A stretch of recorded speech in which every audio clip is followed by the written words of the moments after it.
Between the hills, the stars, the sky, the river so clear, river so clear. This reading comes from Karen G. Johnston and is entitled, Do Not Be Alone Right Now. Do not be alone right now. Gather together. Gathering together grows courage in ourselves and in others who see the numbers swelling. It is a small thing, but right now it is an important thing. Great sources of wisdom remind us, just because you cannot stem the tide of all hate, it is still the right thing to do the thing you can do. Things add up. One thing, and my one thing, his one thing, and their one thing, and her one thing. Together, it becomes a big thing. Do not be alone right now. Any liberation, all liberation, is collective liberation. My freedom is bound with yours, and yours with mine inextricably. Let us together cast our lots doing this big thing, bending the moral arc of the universe towards justice. Our chalice lighting words are from Elie Wiesel. There may be times when we are powerless to prevent injustice, but there must never be a time when we fail to protest. I am very pleased to announce and to introduce to you our speaker this morning. Nicole Donaghy is a Hunkpapa Lakota from Standing Rock Sioux Nation. She is also a descendant of the Mandan, Hidatsa, Arikara Nations and the Turtle Mountain Band of Chippewa. Nicole earned her education from United Tribes Technical College in Business Administration. She is an experienced organizer, an excellent and effective nonprofit leader. In 2014, Nicole joined Dakota Resource Council as a field organizer working on oil and gas issues in the Bakken. In October 2018, Nicole helped found and was a founder of the North Dakota Native Vote to boost voter education and engagement in response to the North Dakota voter identification law. She is the executive director now of North Dakota Native Vote and lives in rural Bismarck with her husband John, their 3 children and 2 dogs. And please help me give Nicole Donaghy a warm welcome. Thank you so much for that introduction, Don. My family has grown since then. I now have 3 dogs and 1 cat. So like Don said, my name is Nicole Montclair Donaghy. I am the executive director for North Dakota Native Vote. North Dakota Native Vote is a nonpartisan grassroots organization that works on voter education, civic engagement, and a lot of issues that affect our Native American communities. Our primary goal is to build power for North Dakota's rural Native American communities, and so far we've been doing this work for 5 years, and yeah, it's been a long journey. It's gone by so fast. And so I'm glad to be here today. I was invited a few weeks ago, if some of you may remember that I should have been here before, but have been dealing with a respiratory illness. And so in my invitation from Marnie, she and Liz and Don, y'all are very persistent. They invited me to speak as a guest here, and I said, well, what do you want me to talk about? And they're like, well, whatever you want to talk about. And so I'm here, and I'm ready to talk about North Dakota Native Vote, but you know, I'm also slated to talk about legislative issues, so I'll dive into that a little bit too. And so since 2018, North Dakota Native Vote has worked to boost civic engagement, to boost voter confidence, to bring these issues right to the front doors of our relatives on the reservations. Our primary goal is to work on reservations where so many of our brothers and sisters have been historically forgotten and not included purposely in the processes that dictate the quality of life on our traditional homelands.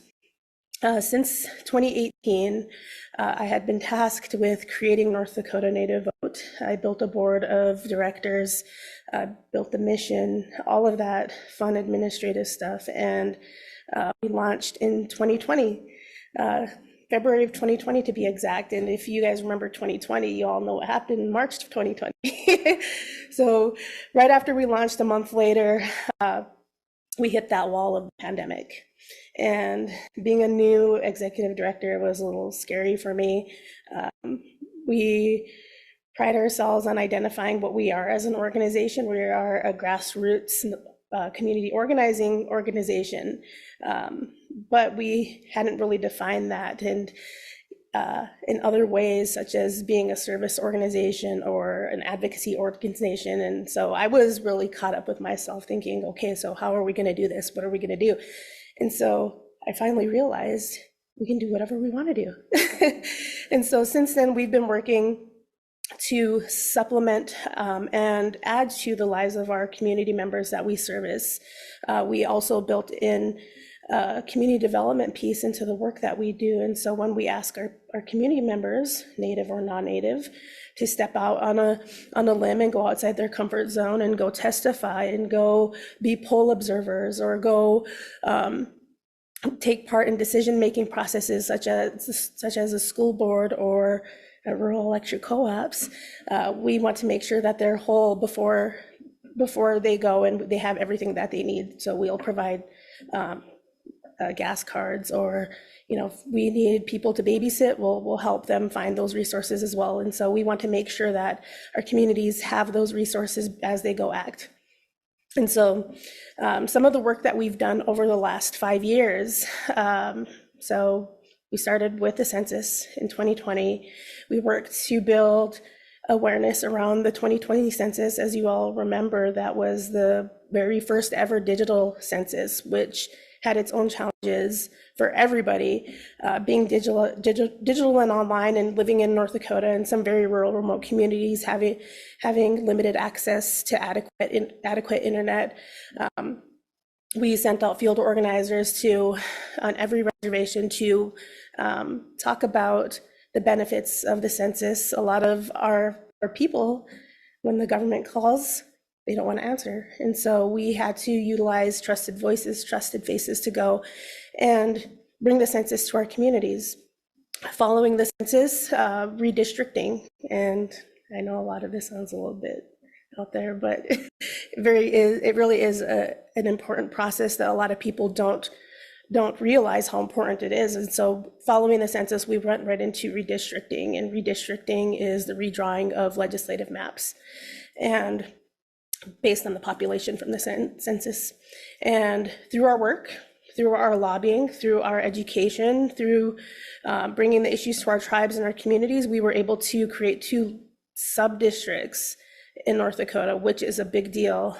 Sub-districting is when you take one whole district, which is an at-large district, split it in half and create a majority on one side, which in our case is a reservation, and the other half non-natives, but that are in the same district.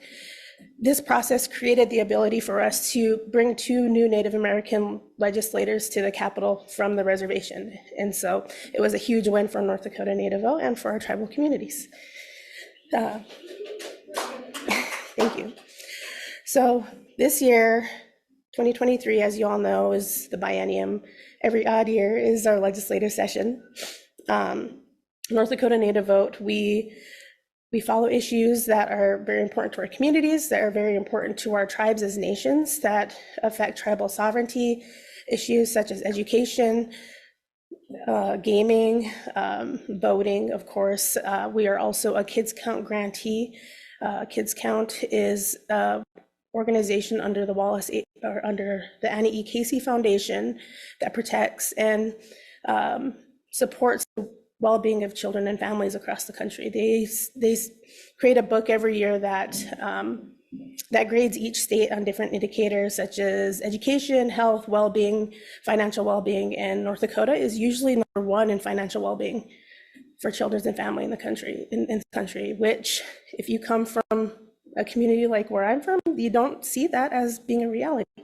And so we work with Kids Count and Montana Budget and Policy to create an accurate picture through data that impacts the communities that it represents and get those stories and the real impacts of this data out into the hands of decision makers. And so we also support bills that affect the quality of life for our children, for all children. One bill that we're working on supporting is a school lunch bill. Don is one of my legislative coordinators for the time being. I couldn't think of anybody better to train my brand new staff.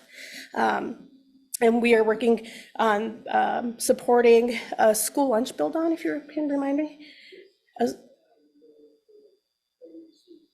Every $89 million for every student to have a free lunch. That's something that I, as a parent support, I pay $50 every 2 weeks to cover my kids' lunches, and that's not cheap coming from a family of 5. Another bill that I found to be very nefarious is the Senate Concurrent Resolution 4013.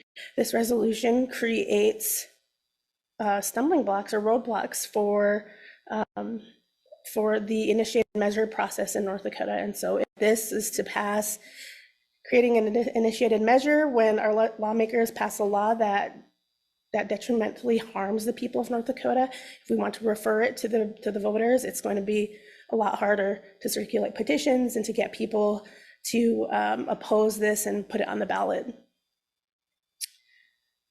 Sorry, I'm pulling up my legislative tracker. Another bill that I found to be highly offensive is there's 3 of them. There's 3 citizenship bills. These bills came from our legislators out in the East, in Fargo, where there was a lot of controversy with new Americans that are allowed to vote. If they had an ethnic sounding last name, they were pulled out of line and they were being forced to verify their citizenship in order to vote. And so because of this past election and the national trend of the paranoia of our legislator that's hitting our legislators, these 3 bills came to light as requiring a proof of citizenship, which has been challenged in many other states and costs other states up to like $2 million in legal fees. One of the bills has been withdrawn, but 2 are still withstanding, and I believe the last hearing was last week. There's not been any action on those yet. Let me see. I paid Don to do this, so I'm not like completely in the know. I'm sorry. So we're also tracking a juvenile justice bill. So in some of my advocacy work through Bismarck public school systems, we've had situations with some of our students where school resource officers are allowed to cite students without parents knowing. And a lot of the parents think it's just an in-school issue. It's not. It's actually a legal issue that the children are placed in the legal system and do have to go to court and get referred to one of the what is it called? One of the nonprofits that help rehabilitate these children. And so there's an 80-page bill that's going to clean up that language and make it more rehabilitory for our students rather than putting into a legal system. And so that's something that we're also supporting. Is there anything else that Oh, yes. So we're not playing defense all the time.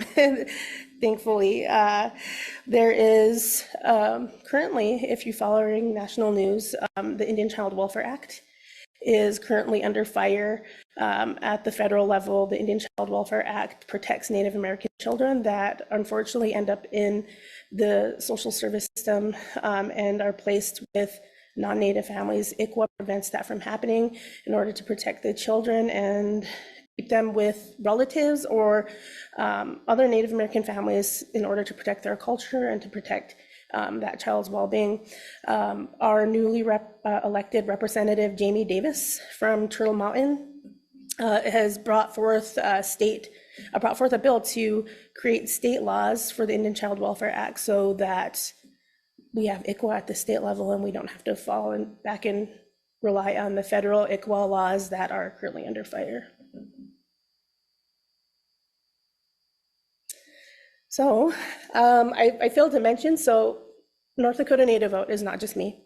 Like I said, I have Don Morrison on staff for the time being during the legislative session. I do have 4 other fabulous staff members. We are representative of the communities that we service. So we have Jessica Behealer, who is our communications director. She's from the Standing Rock Nation. She lives in Parcel. Devereaux Yellow Earring is my right-hand man. He is the field director, and he's from the Cheyenne River Sioux Nation in South Dakota, also Standing Rock. Donnell Redhorn, our office administrator, she is from Standing Rock. And Charnel Seaboy from the Siston Wapton and Spirit Lake Nations. I thought I'd mention them since I'm here. Yeah, well, that's all I have as far as legislative. If you have any questions, if you want to know more about what we do, we have several amazing campaigns that we're running right now. We're running a data democracy campaign. We're working with a data scientist to supplement the work that we do in the field. We have all of that information on our website. And we're also working on rural electric co-op reform in North Dakota. Traditionally, or historically, if you remember, rural electric co-ops used to be the factories for progressive candidates in North Dakota. This is where leadership was built at the RECs and then going into state and legislative offices. We want to bring that back.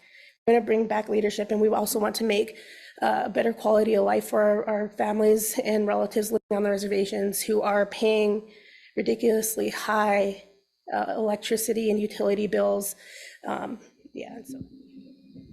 Nicole, I was just curious, you talked a little bit about internet access, and the governor is often quoted talking about our remarkable internet access in North Dakota. And could you just expand on that a little bit? Because you hear this, this story, this meta story, but you're telling us that what he says is not accurate for those that you serve. And could you just expand on that a little bit? Yeah, and I'd like to actually talk about how voting and internet access are connected.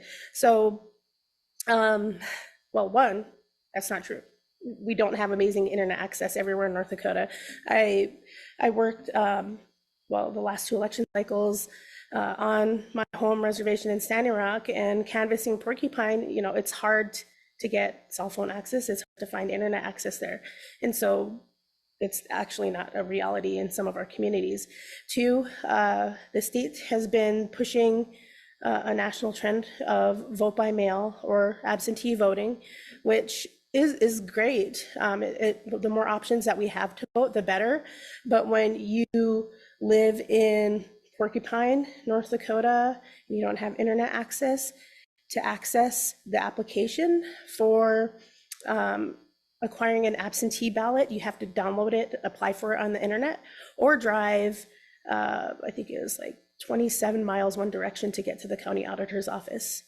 And so internet access and the access to the ballot is almost impossible in some communities. And so, yeah, especially on the reservation communities, out in Mandaree, internet access, it's just not there. One of the sadder things that I noticed about the Indian reservations is the increase of suicides. Have you had a chance to look at that at all and come up with some options? So that is outside of our wheelhouse. Yeah, there was some legislation that would have created some mental health assistance or created a mental health like a mental health station where they would have people qualified to assess mental health at the extension buildings in rural areas. That sadly failed. But that suicide is not within our wheelhouse as an organization. Do you ever have volunteer opportunities or any needs that folks here today might be able to help meet in your organization? Usually we have volunteers assisting us during the elections. So driving to and from the polls or poll observing. Sometimes we'll ask people to come in and help with data entry. If you connect with us online, I'm sure we can put you on our list when we do those calls for volunteers. Could you explain what percentage or what part of the work that you do deals with urban Native concerns and urban and rural concerns? So we like to go to where we're called. Our primary focus is on the reservation, but we do, when we have a request to go to Grand Forks, which we've done in the past, or Fargo or Minot, we do go there when there's a call for help. If you could go back to 2018 and kind of give an overview of what the issues of voter suppression and you know, the problems with that new voter identification law, and what of that is all right, but what remains from The some law, of that? the law is still intact. Yes. The voter ID law requiring 3 pieces of information on your ID card, your name, your birthday, and a physical address. And so going back to that issue, back in 2018, when this law was actually created in 2017, 15, I think, and was upheld at the state legislature. They passed it, the tribes intervened and filed a lawsuit, and it went to court for over a year. And so that law being in place during the 2018 election was very problematic. It had the ability to disenfranchise over 5,000 Native American voters by requiring a physical address on the ID cards. Most reservations, well, all the reservations in North Dakota, we don't get mail at our homes. The mail goes to a post office if you have a post office, and that's how you identify where your address is. And so that's why the law was very problematic. And so since then, well, in 2018, 6 days before the election, this issue was heard before the Supreme Court, and the Supreme Court upheld it 6 days before the election. And so I was working, had 6 weeks to run this campaign alongside Prairie Rose Seminole. We split the state in half, and I covered the West and she covered the East, and we did a robust education campaign to let both the tribes and all of our relatives know that, you need to update your ID. You need to get your address verified. And so the remedy for that was to, go to your county coordinator, your 911 coordinator. They'll be able to verify your address within minutes. That's not the case. I walked through the process myself using my mom's address. They were not able to do that. And so it was pretty amazing organizing back in 2018. We had, like I said, 6 weeks to run this campaign and run this education campaign. And there were so many volunteers. There were people coming in from California. There were people coming in from Minnesota. And we had so many people that we had to just send out into communities and help where they can. Because of that work, we turned out over 50% of the vote on the reservations, which is, it was the first in years. So 52% of the vote turned out on the reservations collectively.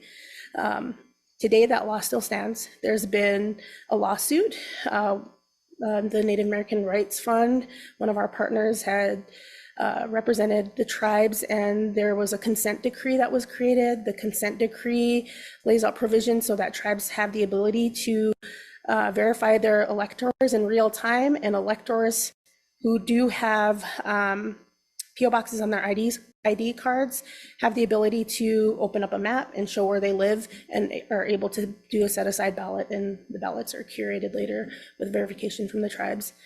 We did see about 10 cases of voters being turned away this last election in Spirit Lake and Standing Rock. Thankfully, we set up courtesy tents, we call them, where we have heaters, we had cups of coffee and hot chocolate, t-shirts, and once the voters went in, came out, they came and stopped by and got a t-shirt and a cooler sticker than the county gives out.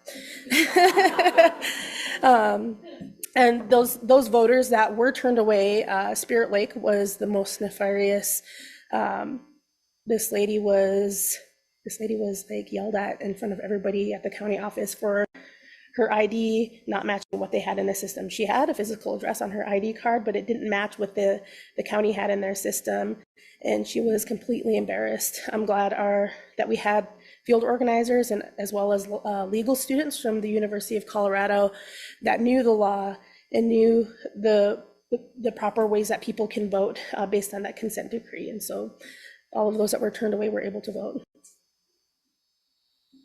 I have a question on if you want to just address a lot of what was worked on in 2020, 2021 was the redistricting, which produced single-member House districts at Fort Berthold and Turtle Mountain.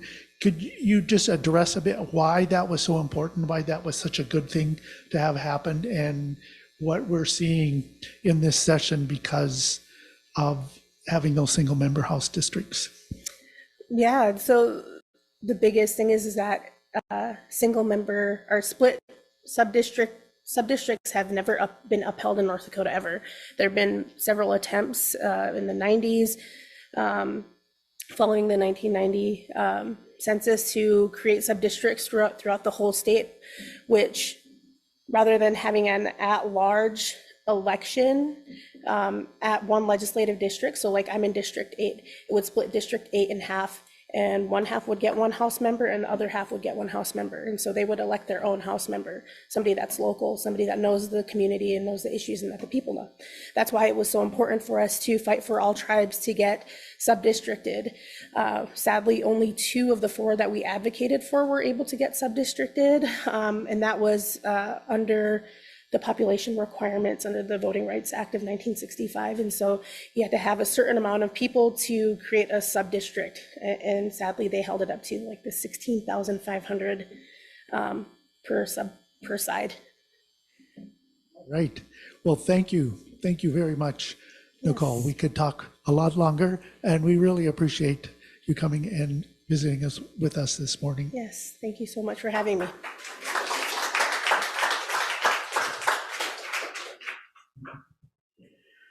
We'll now extinguish our chalice with these words from Fred Rogers. When I say it's you I like, I'm talking about that part of you that knows that life is far more than anything you can ever see or hear or touch. That deep part of you that allows you to stand for the things without which humankind cannot survive. Love that conquers hate, peace that rises triumphant over war, justice that proves more powerful than greed.